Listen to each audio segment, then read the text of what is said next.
New Gujarat pattern યોજના વર્ષ 2025-26 બનાસકાંઠા પ્રભારી મંત્રી બલવંતસિંહ રાજપૂતના અધ્યક્ષસ્થાને જિલ્લા આદિજાતિ વિકાસ મંડળની બેઠક યોજાઈ।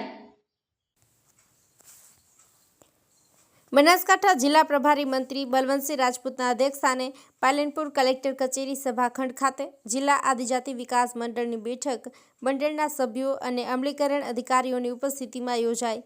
ન્યૂ ગુજરાત પેટર્ન યોજના વર્ષ 2025-26 અંતર્ગત સદર બેઠકમાં સભ્ય સચિવ અને પ્રયોજના વહીવટદાર RI શેખ દ્વારા ન્યૂ ગુજરાત પેટર્ન યોજના તથા જિલ્લાની આદિજાતિ વસ્તી અને તેના આધારે થતી જોગવાઈ અંગે વિસ્તૃત સમજ આપવામાં આવી હતી।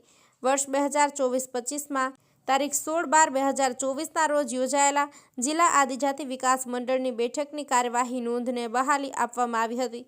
આ બેઠકમાં ન્યૂ ગુજરાત પેટર્ન યોજના વર્ષ 2025-26ની આદિજાતિ વિસ્તારની સંભવિત જોગવાઈ ₹2135.23 લાખ અને છૂટાછવાયા આદિજાતિ વિસ્તારની સંભવિત જોગવાઈ ₹414.46 લાખ મળીને કુલ ₹2549.69 લાખની સંભવિત જોગવાઈ સામે તાલુકાની તાલુકાવાર વસ્તી આધારિત જોગવાઈ મુજબ તાલુકા અધિકારી વિકાસ સમિતિ દ્વારા મંજૂર કરાઈ હતી, જેમાં 2 તાલુકા દાંતા અને અમીરગઢના આદિજાતિ વિસ્તારના ₹2135.23 લાખના 490 કામ મંજૂર કરાયા હતા, જેમાં દાંતા તાલુકા માટે ₹1293.82 લાખના 295 કામ અને અમીરગઢ તાલુકાના ₹841.42 લાખના 195 કામનો સમાવેશ થાય છે।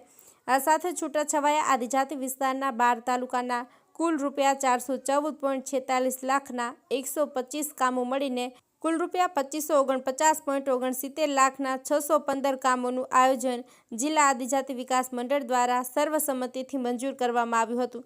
આ બેઠકમાં જિલ્લા પ્રભારી મંત્રીએ જણાવ્યું હતું કે તમામ કામો સમય મર્યાદામાં અને સરકારની ગાઈડલાઈન મુજબ કરવામાં આવે તે જરૂરી છે।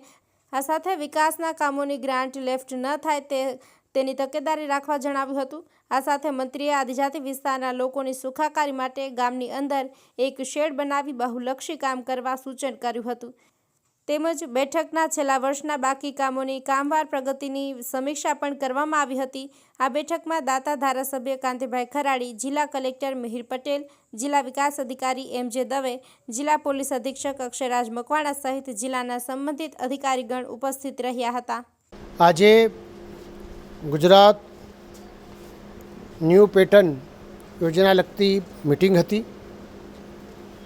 કલેક્ટરશ્રી અને તમામ અધિકારીશ્રીઓ આજે હાજર રહ્યા હતા અને આજે 615 કામ અને 25.49 લાખ રૂપિયાના કામો મંજૂર કરવામાં આવ્યા છે।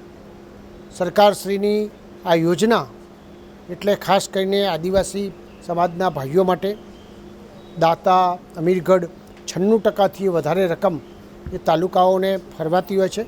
એ સિવાય જ્યાં બીજા પણ જિલ્લામાં વસ્તી છે તો અગર 4% છૂટાછવાયા પણ પ્રાપ્ત થતી હોય છે, તો મોટાભાગે આ બધા જ કામો આજે મંજૂર કરી દેવામાં આવ્યા છે ધારાસભ્યશ્રી અને નીચેથી જે માગણી હતી, અને સિવાય અહીં આગળ નાના મોટા સુધારા કરીને આજે ઝડપથી કામ થાય એ પ્રકારની સૂચના પણ આપવામાં આવી છે।